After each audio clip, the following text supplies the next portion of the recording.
This is a look at the genuine Arrowhead brass bypass for the PK1390.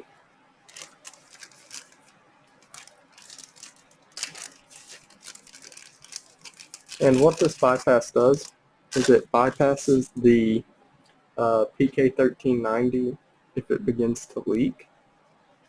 And sometimes when taking the vacuum breaker off, it does come apart in the middle. So in order to install this, you have to make sure the entire vacuum breaker is off.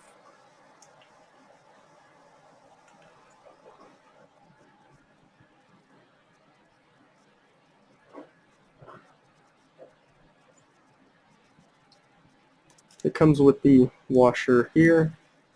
It is made from brass.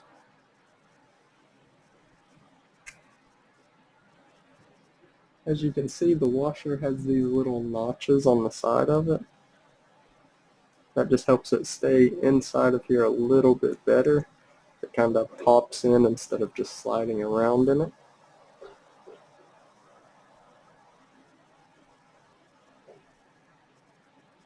And once again, this is the genuine Arrowhead brass bypass for the PK1390.